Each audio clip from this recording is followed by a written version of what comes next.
welcome to the deep dive. Today we're kicking things off with something that feels, well, pretty paradoxical about our modern world. It's this. We've got more wealth than ever, incredible freedom, technology our ancestors couldn't even, dream of. Right. Sounds great on paper. Exactly. But a surprising number of us, especially in richer nations, report feeling, unhappier, even in more physical pain. It's a real puzzle, isn't it? You'd absolutely expect the opposite. Really? And that's exactly what we're going to dig into today. Our mission, really, is to figure out why this relentless chase for pleasure might actually be, well, making us miserable. Right. We're going to look at the brain science, which is fascinating. Here's some pretty powerful personal stories. Some are quite shocking, actually. And most importantly, uncover some, practical ways to find real balance in this world that's just saturated with rewards. And we're drawing heavily from a book, right? Yeah. Our main guide here is Dopamine Nation, Finding Balance in the Age of Indulgence. Really insightful stuff. Okay, let's unpack this whole pleasure pain thing. We usually think of them as, opposites, don't we? Good, bad, black, white. Completely separate, yeah. But the book suggests our brains see them as totally interconnected. Can you walk us through that sort of aha moment, how this balance actually works in our heads? Absolutely. So the core idea is picture a seesaw in your brain. Okay, seesaw. On one side, pleasure. On the other, pain. And your brain's main job, fundamentally, is to keep that seesaw level, in equilibrium. It doesn't like being tipped too far one way. Exactly. It doesn't want to stay tipped for long. And this is driven by something called the opponent process theory. Opponent process. Yeah. So every time that balance tips towards pleasure, boom, powerful, unconscious, self-regulating mechanisms kick in immediately. To bring it back level. The book uses this great analogy, calls them gremlins. Gremlin. Little gremlins hopping on the pain side of the seesaw to balance it out. And it's not like we choose for this to happen, right? Okay. It's automatic. Totally automatic, like a reflex. You can even see it with simple things like color perception. Oh, yeah. How's that? If you stare really hard at something green for a while, Okay. and then look away at a blank white wall, your brain just spontaneously creates a red after image. Whoa. Green gives way to red. Exactly. Pleasure gives way to pain, essentially. The brain pushes back. So if someone's kind of stuck in this cycle, chasing pleasure, does it feel like their own brain is working against them? That's a great way to put it. Yeah, it can absolutely feel that way. Because what's happening is there's a cost, a biological cost to constantly pushing away from hedonic neutrality. Okay. If we keep hammering that pleasure side, especially with really high dopamine stuff, our brain adapts. It gets used to it. That's tolerance. Right. So you need more and more just to feel okay. More reward to feel pleasure. Exactly. Yeah. And here's the kicker. You need less and less injury to actually feel pain. The pain side gets more sensitive. Wow. So if we just keep chasing those highs, where does that ultimately lead? Yeah. Does it just make us numb or something worse? It can go further than numbness. The author talks about this really chilling state, a dopamine deficit state. Dopamine deficit. Yeah, where relentless pleasure-seeking paradoxically leads to anhedonia. Anhedonia. Yeah. That's like the inability to feel pleasure at all. At all. From anything. It's like you've completely burned out your brain's pleasure circuits. And these aren't just temporary mood swings. You're saying the brain itself, it actually changes physically. It absolutely changes physically, yeah. It's called experience-dependent plasticity. Okay. Basically, your brain rewires itself based on your experiences. The neurons, the brain cells themselves can actually get longer, make more connections in response to these big dopamine hits. And that can stick around. That's the critical part. These changes can be permanent. They've done studies with rats, for example, showing that cocaine can alter the brain structure forever. It leads to this persistent sensitization. Which explains why relapse can happen even years later. Yeah. Right, just one little taste. Exactly. One exposure can trigger it all again because the brain wiring is still there. That is genuinely terrifying when you think about, the world we live in now. It really is. It's been called a dopamine economy, or I think you mentioned limbic capitalism. What did that mean exactly? Yeah, limbic capitalism. It's basically an economy designed to constantly hijack our primitive reward pathways, the limbic system. So it's targeting that basic pleasure drive. Directly. Think about the easy access we have now to incredibly potent, incredibly novel digital drugs. Like what? Online porn, gambling, video games. They're designed to be addictive. Plus, you've got manipulated food, hyper-palatable stuff just everywhere. It's constantly fueling this overconsumption. Right. It's not just that stuff is available. It's like the environment itself is engineered to make us consume more. Precisely. And the potency is just off the charts compared to, say, a few decades ago. How so? Well, take cannabis. Modern strains can be 5, even 10 times stronger than what was around in the 60s. And it comes in, edibles, vapes, dabs, endless forms. And food, too. Oh, yeah. Engineered with massive amounts of sugar, salt, fat, plus thousands of artificial flavors to hit those bliss points. And the tech itself. The tech is designed for addiction. Flashing lights, sounds, infinite scrolls, bottomless bowls of content. Right. It keeps you hooked. Let's make this more concrete. The book uses some really vivid stories. Jacob's story, for instance. Starts pretty young, right? It does. Childhood masturbation, which isn't uncommon, but then it escalates dramatically. How dramatic. By 18, get this, he's building his own electrical stimulation machine for orgasm. He built it himself. Yeah. Hooked up a metal rod to a record player, wrapped a coil around his penis, used the record player's speed to control the sensation. Wow. Okay. That's intense. Intense. But then it gets even more intense. He discovers online communities. So he's not just using his machine, he's downloading other people's routines, sharing his own, watching people live in chat rooms, giving them tokens. Oh my God. His binges could last 20 hours, and his chilling quote was, "It never as good as I imagine, the reality always less." Wow. That feeling of the reality never matching the fantasy. Right. He even filmed himself, just his genitals, feeling this mix of exhilaration and deep guilt. Yeah, I mean, obviously that's an extreme case, but that compulsive spiral, I think many people can relate on some level. The author herself shares a story about romance novels. Yeah, the Twilight gateway drug. Exactly. Right. Which led to this chain reading habit. And the Kindle just made it frictionless, didn't it? Instant access, no barrier. Yeah. She describes reading instead of, well, everything else. Socializing, cooking, sleeping, paying attention to her family. And her wake-up call was reading 50 Shades of Grey late at night and getting to the part about butt plugs. Right. And just thinking, nope, this is not how I want to spend my time. It's funny how sometimes it's a really specific, almost absurd detail that snaps you out of it. It really is. And these stories, Jacobs, the authors, they aren't just anecdotes. They illustrate these broader societal tendencies that make this overconsumption thing so pervasive. Okay, like what? Well, consider Max. He mapped out his drug use. 14 different substances in just a decade. 14. Yeah. Started with alcohol and weed at 17, then cocaine, OxyContin, Xanax, eventually heroin by age 30. It just shows how using multiple drugs, polypharmacy, has become almost normalized for some. And it's not just drugs or, digital stuff. There was Chi, right, the Vietnamese immigrant who got hooked on shopping. Online shopping itself, yeah. For him, the high wasn't even really the stuff he bought. What was it then? It started with deciding to buy, then anticipating the delivery. The peak was actually opening the package. And then the high faded. He ended up with rooms full of cheap junk, tens of thousands in debt, eventually just ordering and returning things to keep that anticipation cycle going. Wow. So these individual stories, they point to something bigger, like a cultural shift. I think so.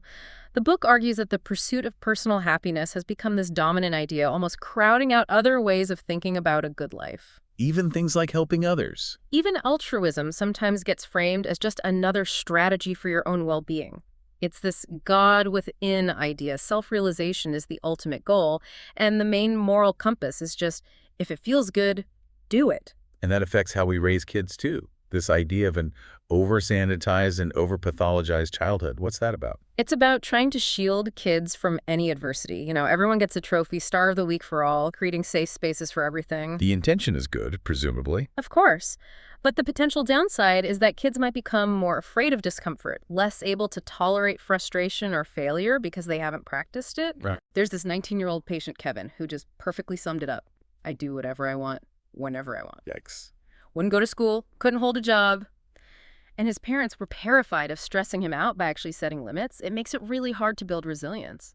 This ties into medicine, too, doesn't it? This expectation that we should eliminate all pain, physical or emotional. Absolutely. And that's led to this massive prescribing of feel-good pills, antidepressants, stimulants, sedatives. Do they always work long term? That's the huge question the book raises. Do they truly work long term? Or could they even make things worse? There's talk of tardive dysphoria from antidepressants or opioid-induced hyperalgesia, where opioids actually make you more sensitive to pain over time. Wow. There's David taking Adderall for focus, Ambien for sleep, Ativan for anxiety. He started seeing his fatigue not as, maybe needing more sleep or better habits, but as a symptom of mental illness needing more pills. The author calls it turning poisons into vitamins. It's a tough cycle to break.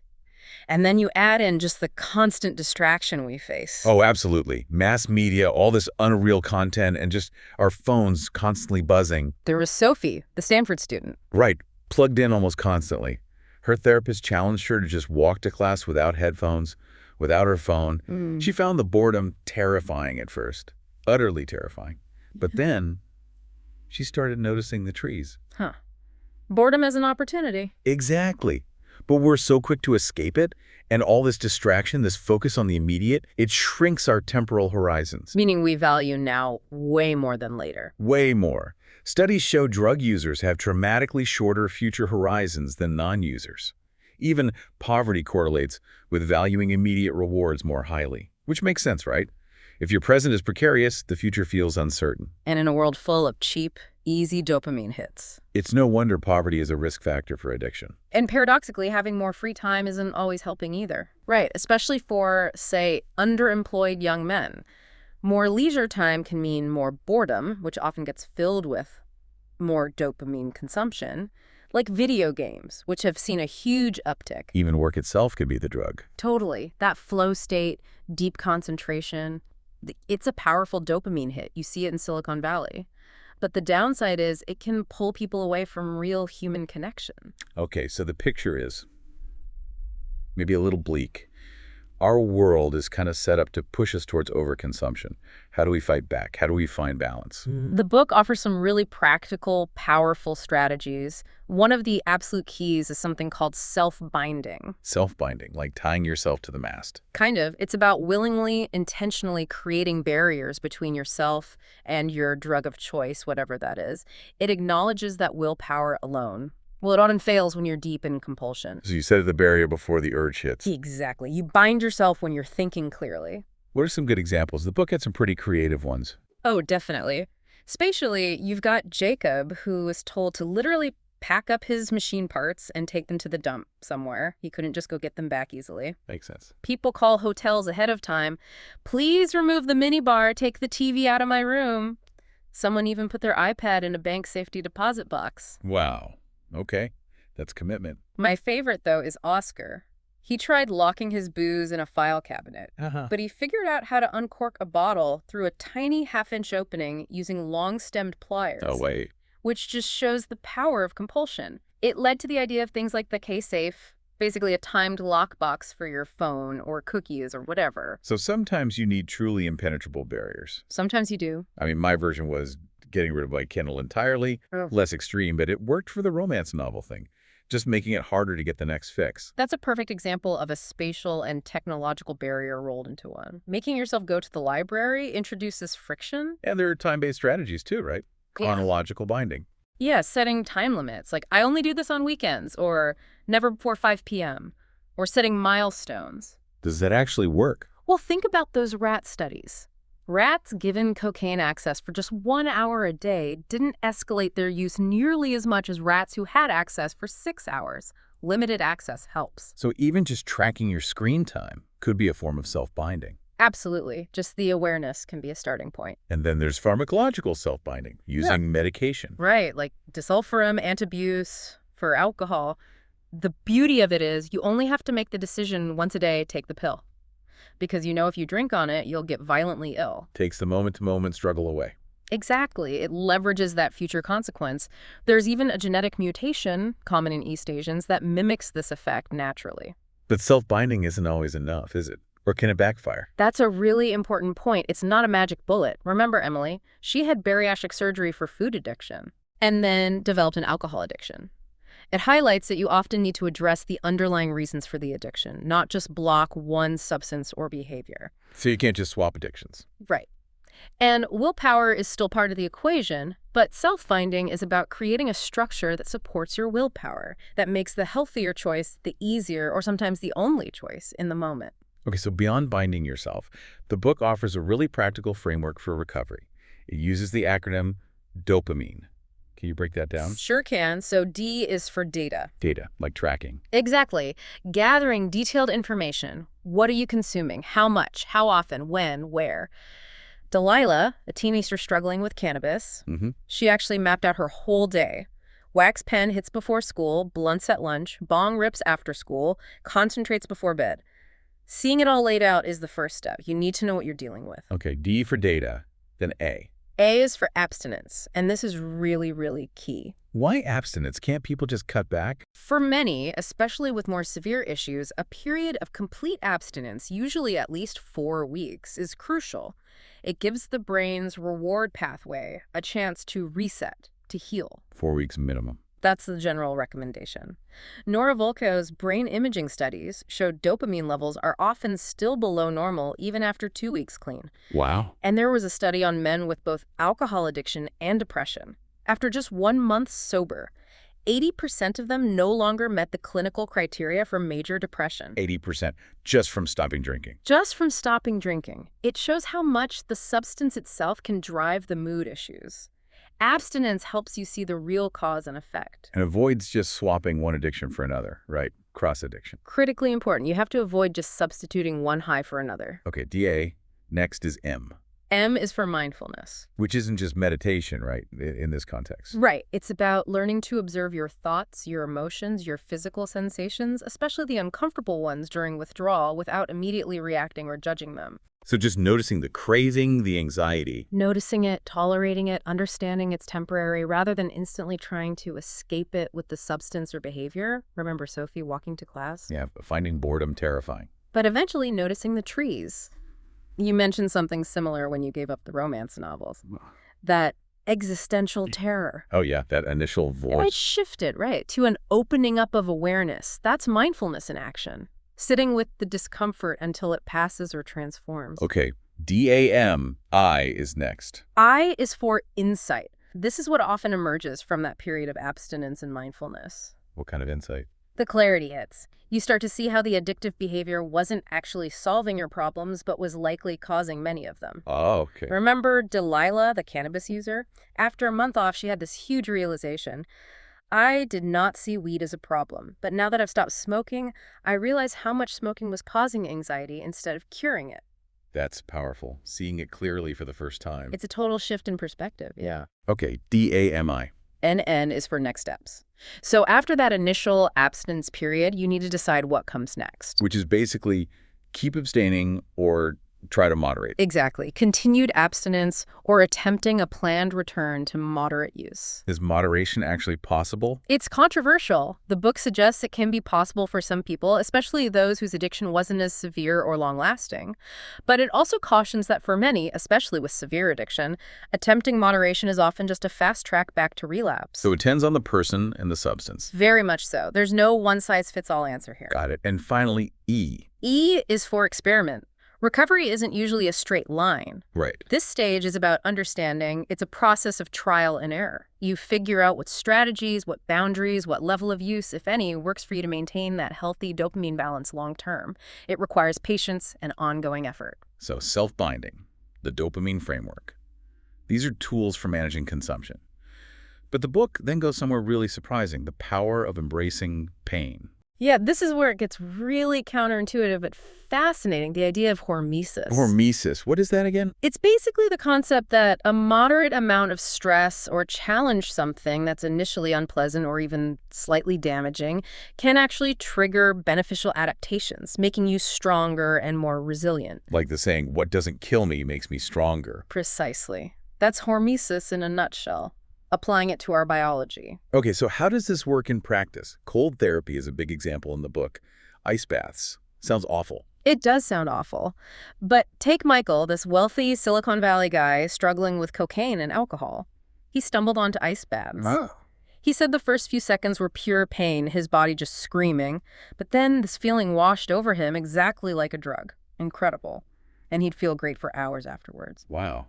from an ice bath. Yeah, it became a cornerstone of his recovery. God. He found a natural, sustainable high by deliberately, briefly pressing the pain side of that pleasure-pain balance. So the rebound effect is pleasure. A significant dopamine release that lasts longer than the initial shock. The ancient Greeks knew about cold water therapy. Wim Hof is a modern proponent. It works. Exercise is another big one, right? Yeah. That's also hormesis. Definitely. Exercise is immediately stressful to your cells, causes microdamage. But it's good for you overall. Overwhelmingly good. It boosts dopamine, serotonin, endorphins, all the feel-good stuff. Plus, those rat studies, again, rats that had access to a running wheel before being offered cocaine, they took less of the drug. Interesting. So being physically active makes you more resilient to addiction. The evidence points that way, Right. which makes our modern sedentary lives even more concerning. The book really pushes moving our real bodies, not just, avatars in a game. So leveraging discomfort, even pain for growth. The book even talks about using pain to treat pain, historically and even now. Exactly. Hippocrates actually wrote about it centuries ago, of two pains occurring together. The stronger weakens the other. Historically, you had things like cupping, bloodletting, cauterizing, these heroic therapies. They seem brutal now, but the idea was to induce a strong stress response. And modern examples. Well, electroconvulsive therapy, ECT, for severe depression. It can be seen as a kind of hormetic shock to the brain, prompting it to reset and restore balance. It's about using controlled pain to trigger a healing rebound. What about psychological pain, like exposure therapy? David's story. Right, David, the super shy computer guy addicted to stimulants. His biggest fear was talking to strangers. So his therapy involved doing that. Exactly. Incrementally, starting small, like asking for the time. He had to rate his distress before, during, after each interaction. Facing the fear head on. Disciplined engagement with discomfort. And it worked. He gradually learned to tolerate the anxiety, and eventually he said he could actually enjoy meeting people I'll never see again. Leaning into the pain led to freedom. But there's a warning here, right? Too much pain, or the wrong kind, can become addictive itself. Crucial distinction. Yeah. Absolutely crucial. You see it with things like overtraining syndrome. In athletes, they get addicted to the punishment. Or self-harm. Or even extreme sports. Like skydiving. Yeah, one study found that frequent skydivers were actually more likely to experience anhedonia, that lack of pleasure in their everyday lives. They needed bigger and bigger thrills. Wow. Even those running wheels for rodents. If given unlimited access, some will run themselves compulsively, even to death, neglecting food and water. It becomes its own addiction. The flow state at work. Can become an addictive escape, yeah. It's always about finding the right dose, the right balance, even with pain. Okay, so we've covered individual strategies, self-binding, dopamine, hormesis. But the book stresses that finding balance isn't just an inside job. Honesty and community are vital. Absolutely critical, particularly this idea of radical honesty. Radical honesty, meaning Telling the truth, especially about yourself, about your mistakes, your foibles and transgression, as the book puts it. It's presented as the foundation for a balanced, free life. But that seems so counterintuitive. Our instinct is often to hide flaws, to lie, right? Kids learn to lie pretty early on. They do, and apparently smarter kids are better liars, which is interesting. So why push against that? What's the real benefit of being radically honest when it feels easier, safer maybe, to hide? Well, this is fascinating. It's not just about morality or building trust, though it does that. New research suggests that actively practicing honesty might actually strengthen the parts of your brain involved in planning, self-control, delaying gratification. Seriously, being honest makes your brain work better. It might literally rewire you for better executive function by strengthening those prefrontal cortex circuits. So honesty isn't just virtuous. It could make you functionally smarter and more resilient against future impulses. Plus, it boosts awareness, fosters real intimacy, and helps you write a truthful autobiography. A truthful autobiography, meaning how you see your own life story. Exactly, and telling that story honestly helps prevent future addiction. Maria's story is a great example. Remind us about Maria. She'd lied for years to hide her drinking. Finally, she confessed to her brother about something specific, opening his mail while drunk. She was terrified. Yeah. He forgave her. And she said that confession was a stepping stone to our relationship getting closer. She felt this huge sense of freedom. As long as I'm telling the truth, I don't have to worry. I'm free. Wow. That release. Yeah.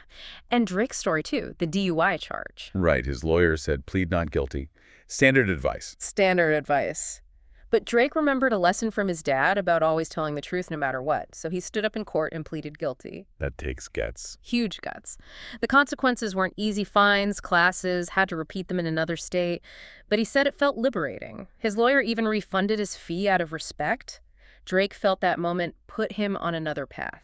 He rarely drinks now, has no secrets. That resonates with my own experience in 12-step work, especially steps 4 and 5, the inventory and sharing it. I realized I was clinging to anger towards my mother, like addictively. Ruminating on the resentment. Totally. Blaming her.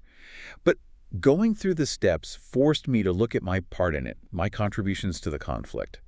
And owning that, it just lifted the anger. It healed something in our relationship. Is that the truthful autobiography idea? That's exactly it. The book stresses how the narrative we create about our lives predicts our mental health. Victim narratives tend to keep people stuck. Taking responsibility, even for difficult parts, is healing. And it builds connection, too. Immensely. Being vulnerable, telling the truth even when it's hard, it actually draws people in. The book calls it an intimacy explosion. And biologically, that authentic connection comes with its own healthy dopamine release. Much better than the cheap stuff. This applies to parenting, too, modeling honesty. Absolutely. The author shares telling her daughter, who is struggling with piano lessons, basically, yeah, you're kind of like Mumble from Happy Feet, not naturally musical. Wow, blunt. Blunt, but honest. And it helped her daughter develop accurate self-awareness, make better choices about her activities, and ultimately enjoy music in her own way without feeling like a failure.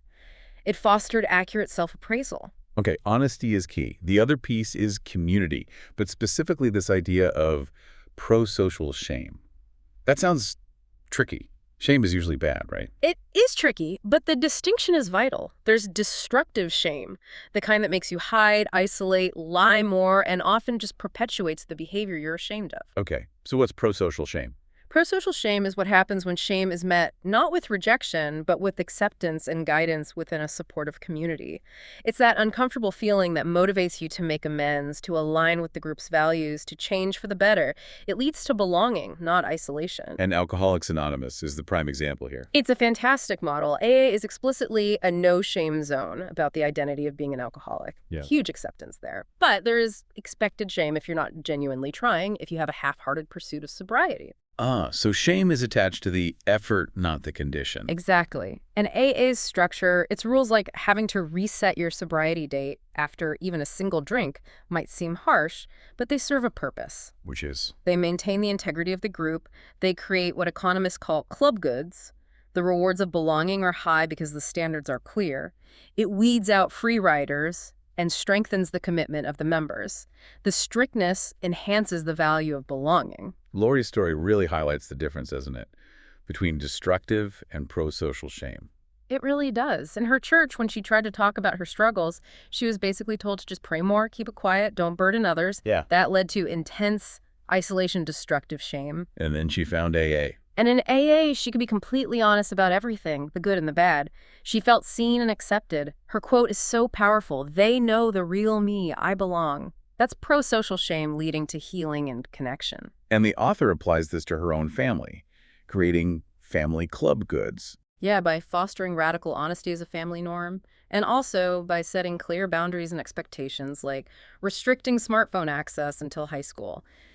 These shared sacrifices and stigmas, as she calls them, strengthen the family unit and help teach kids how to navigate this dopamine-saturated world with intention. Wow. What a deep dive this has been. We've gone from brain science, the pleasure-pain seesaw. Right, through all these stories of overconsumption, drugs, food, shopping, tech. To these really concrete tools. Self-binding, the whole dopamine framework. And then the counterintuitive power of embracing discomfort, hormesis, leaning into pain. And finally, grounding it all in radical honesty and the right kind of community support, that pro-social shame. Yeah, I think the big takeaway is, in this world that's constantly screaming more, faster, easier, feel good now, real strength, real balance, it comes from consciously choosing something different. Choosing reality. Choosing reality. Engaging with discomfort instead of running from it. Speaking your truth, even when it's hard. Building genuine connections, that's where the good stuff is. So, for everyone listening, maybe the question is, what's one small intentional step you could take today? Maybe it's pressing the pain side of your balance just a tiny bit, a cold shower, skipping dessert, doing that task you've been avoiding. Or maybe it's embracing a moment of honesty you've been dodging. Or just sitting with a difficult feeling for a minute instead of grabbing your phone. Just one small step to start lighting that path towards a more balanced, maybe more meaningful life. There's a great quote near the end of the book from Maria, actually. She said, "The rewards of finding and maintaining balance are neither immediate nor permanent.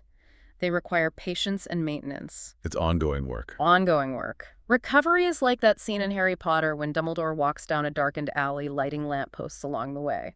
Only when he gets to the end of the alley and stops to look back does he see the whole alley illuminated, the light of his progress. That's a beautiful image to end on. It takes time to see the light. It really does.